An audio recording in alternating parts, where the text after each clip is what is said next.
La chronique de cette semaine va être consacrée au chômage, en ces périodes où on se pose des questions sur l'impact et la nécessité de faire adopter la loi El Khomri. Pourquoi le chômage? Parce qu'on a eu le taux de chômage de l'année 2015 calculé par l'INSEE. L'INSEE, pour calculer ce taux de chômage, utilise la définition du BIT. Et selon cette définition du BIT, il y avait à la fin de l'année dernière, à la fin de 2015, 2 860 000 chômeurs, c'est-à-dire un taux de chômage de 10%. C'est passé relativement inaperçu et nos autorités auraient pu crier victoire puisque le taux de chômage est en train de baisser et par rapport à l'année 2014, il a régulièrement baissé en 2015. L'inversion de la courbe du chômage serait donc au rendez-vous. En fait, quand on analyse la situation, il n'y a pas de raison de crier victoire car le taux de chômage en Angleterre est de 5,5% et en Allemagne de 4,5%. Et la baisse du chômage en Italie a été 2 fois plus importante que la baisse du chômage constatée en France. La France bénéficie de l'amélioration de la situation conjoncturelle en Europe, mais la France n'arrive pas à réduire son chômage structurel.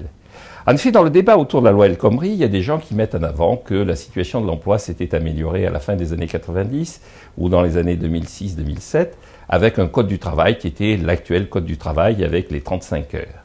En réalité, c'est confondre chômage structurel et chômage conjoncturel. La situation de l'emploi s'améliore pour des raisons cycliques, pour des raisons conjoncturelles, comme elle s'est améliorée dans ces années-là. Mais il reste un socle de chômage structurel que l'on peut évaluer à 9%. Comment trouver ces 9%? Il suffit de prendre le taux moyen de chômage sur les 30 dernières années, on arrive à 9%. 9%, c'est considérable, c'est énorme, et c'est ce socle de chômage structurel, qu'il faut abattre, ce socle qu'il faut réduire pour retrouver une situation proche de celle de nos amis britanniques ou de nos partenaires allemands.